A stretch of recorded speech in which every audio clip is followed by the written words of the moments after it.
A frase esa de o último de Filipinas, que tantas veces se di en determinados momentos, mi madriña, este era o último de Filipinas. Entre outras cuestións, Kiko, ximos descubrir o porqué desa frase. E outras cousas, que dos últimos de Filipinas igual vostedes quedan sorprendidos, pero entre eles había, por suposto, galegos. Xente de Culleredo, na provincia da Coruña, que ademais de ser per se importante, non, o feito de que sexa un destes últimos de Filipinas, é o tamén importante pola historia que arrastra. O seu escritor, o traballador, que fixo posible descubrir o último de Filipinas de Almeiras, que así se titula o libro, é Juan José Rocha Carro, un abegondino de pro. Juan José, moi bons días. Hola, bons días, don Kiko. Que tal ese último de Filipinas? Oye, para empezar, quen é o último de Filipinas? E a frase o que dicía Amelia, que significa ser o último de Filipinas? Bueno, pues daquela xa vamos ter que empezar polo final da historia. Ai, non nos desveles nada, Pero non é segredo ningún, ni moitísimo menos. Acuñase esta expresión a unha película, a única película que se fixo sobre estes feitos heroicos e históricos recoñecidos internacionalmente, dunha película estreada no ano 1945 que leva por título Los últimos de Filipinas. En realidade, este grupo de supervivientes que foron os protagonistas desta última etapa do Imperio Español foron reconocidos como heróis de Valer. Valer era a poboación onde pasaron aqueles acontecementos militares e de aí ven esa expresión dos últimos de Filipinas, que, por certo, eso foise deturpando un pouco e bueno, para significar outra cousa, non? Sí, que casi moitas veces pues, que se aplica de maneira pejorativa cando realmente debería de ser todo o contrario, non? Pero bueno, dando a coñecer ao público en xeral este tipo de cuestións, pois ao mellor é que imos xa plantexando as cousas tal como son e reubicándonos na historia. Así que a finais do século XIX, 1898, esa expresión de o último de Filipinas non existía como tal. No, hasta o ano 1945 non existía tal expresión, xa digo, ben dada do título da película en cuestión. Claro, que por certo, un dos protagonistas era un galego, Fernando Rey. Sí. Toni Leblanc, sí. Os grandes do momento. Juan José dicía que co tempo foise deturpando a expresión dos últimos de Filipinas. Digo que dependerá da perspectiva, claro, foise deturpando cando foron auténticos heróis, pero dependerá da perspectiva de quen conte a historia, non? Sí, bueno, a historia é tal como é, non hai volta de folla. No, digo, se conta desde este lado ou desde o lado... Claro, nos contámoslo desde este lado. A ver, nos evidentemente contámoslo desde este lado, pero tamén teño que decir, e isto pues podémoslo desenvolver un pouco máis adiante, os filipinos danlle moitísima importancia a relación que houbo e que hai entre España e Filipinas. De feito, pois existe desde hai 10-12 anos un día da amistad hispano-filipina e convén tamén poñer en claro que foron os filipinos os que tuveron a idea e a iniciativa por medio dunha lei do Parlamento filipino, co cal, pois bueno, a ver, eles non reúllen ni moitísimo menos aos feitos que pasaron ali nas illas, que por certo foron moi rocambolescos e foron, pois, a nivel histórico, por eso tamén un pouco o motivo deste libro, pois, lembralo para o gran público de cousas que quizás non debemos de esquecer, porque nos dan claves, pois, de unha xeneración que non é tan lonxana. É a xeneración, pois, dos nosos bisavós. Hai que lembrar que son estes soldados eran os pais dos que foron á Guerra Civil do 36, é dicir que hai xente que ainda coñece o que coñeceu en concreto, pois, a José Martínez Souto de Almeiras, non? Exacto, que é o personaxe do que imos falar, non? Nese desastre hispano-imperial, o desastre do 98, xurde unha figura que ti rescatas e que é a de José Martínez Souto, natural do concello de Culleredo, de Almeiras, na provincia da Coruña. Como das con el e por que che interesa a historia? Pois mira, moi sinxelo o debater con el foi gracias, pois, a xente como a vos, como a xornalistas, que nun xornal, pois, hai varios anos atopei unha entrevista a 3 dos fillos que ainda viven, que ainda lle viven 3 fillos. E, bueno, eu coñecía, pois, como calquer outro cidadán, pois, o tema filipino, da guerra filipina, pero non tiña nin idea, teño que confesalo, que había un dos superviventes que fora de Almeiras. Chamoume moitísima atención e ademais tamén me chamaba que naquela entrevista pois rezumaba un pouco de pena, de mágoa por parte dos fillos, en donde pois bueno, queixábase de algún xeito de que a historia de seu pai e de toda aquela xeración pois que quedaba esquecida, que había moi pouca xente xa no entorno que soubera da realidade, non?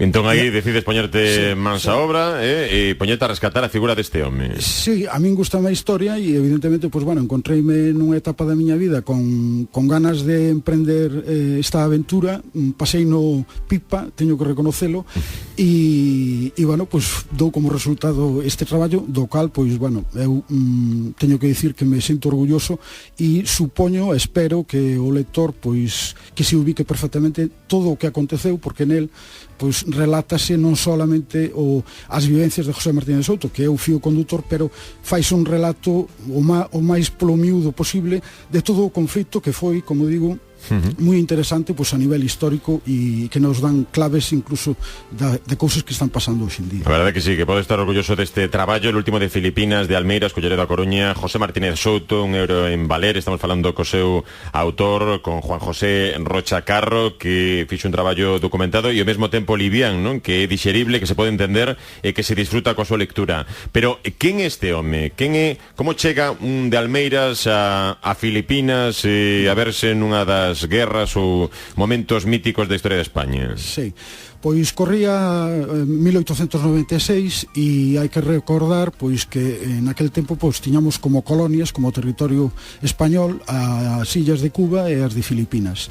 Nese momento había xa guerra en Cuba e pois de maneira totalmente inesperada para as autoridades españolas xurde unha sublevación nas illas Filipinas donde estaban pola labor de conseguir a independencia polas armas, non? Entón a España vese obrigada a mandar de forma inesperada tropas e teñen que adiantar incluso reemplazos de anos en adiante, e aí é onde está José Martínez Souto. Marcha chamado a filas como un recluta, como cando existía o servicio militar obligatorio, e se ve involucrado e destinado a Filipinas, un viaxe en barco, evidentemente. Mira, antes tocabache pois a Ceuta e neste caso a Filipinas, nada menos, aí ao lado. Nun barco de madeira, recién estreado, como quen di, o canal de Suez, ainda menos mal, pero hai que lembrar, de madeira, 30 e pico días de navegación. E bueno, imaginémonos pois chavales de 18 anos que nunca saíran da casa e que saen do barco e fan a instrucción, porque non tiñan ni idea da instrucción militar, aproveitan a viaxe, fan a instrucción e baixan en Manila e literalmente pois introdúcense no medio da selva, porque bueno, a orografía filipina ainda hoxe en día, pero naqueles tempos máis pois era totalmente distinta ao que poidamos ter aquí na península, en concreto aquí en Galicia, non? E iso pois foi un pouco o inicio e o contacto que ten José Martínez Souto como un recluta de reemplazo e que se viu involucrado, que lle tocou para as Filipinas, como evidentemente dicías ti hai un momentiño, pois como un servidor que a min me tocou tamén pa Ceuta. Sí, a Ceuta, sí. Ai, que bo. Sí. Bueno, que bo. Bueno, no, sí, teño que decir que incluso pues teño amigos ali. Sí. Non teño malos recordos, no, en absoluto. Canto tempo botou Juan Martínez Souto en nas illas? Foron desde o mes de setembro ou outubro de 1896 hasta setembro de 1899, o 1 de setembro, que é cando chegan a Barcelona. É dicir, que son 3 anos e pico, 3 anos prácticamente, non? Son 3 anos. E que, evidentemente, na casa en Almeiras non tiñan noticias ningunhas. Claro. E, bueno, pois a primeira noticia que recibe precisamente dun veciño cando ven chegar, que primeiro que xa o daban por morto, e a mala noticia era de que nese tempo pois que lle morrera o pai, non? Pero bueno, teño que dicir que bueno, José Martínez Souto, igual que todos os supervivientes, foron, eu creo que heróis en Filipinas, e foron tamén ao chegar aquí, porque despois de pasar todas as calamidades e situacións super dramáticas dunha contenda, en especial esta que tuvo outras connotacións, pois foi capaz de emprender unha vida normal e formar unha familia, e teño que supoñer que naquele tempo o exército español non tiña psicólogos ni moitísimo menos.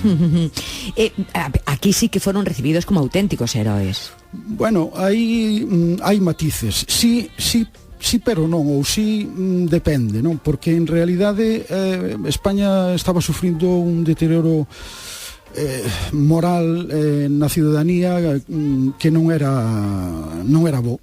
Perderase Cuba, perderase Filipinas, e si se lle fixeron pois agasallos ao chegar a Manila e tamén a Barcelona, pero bueno, despois houbo os seus máis e un menos, porque as condecoracións que se lles otorgaron no Boletín Oficial do Estado tardaron anos, en concreto José Martínez Souto, se non recordo mal, tardou como 6-7 anos en ter recoñecido de maneira fehaciente no peto as súas dúas pensións que lle correspondían. E bueno, era unha situación socioeconómica moi complexa naqueles momentos, e bueno, sí, homenaxe sí, pero bueno, hasta certo punto, non? No libro, ademais, se recollen moitas fotografías, entre elas as medallas concedidas ao propio José Martínez Souto, que se poden ver no Museo Histórico Militar da Coruña.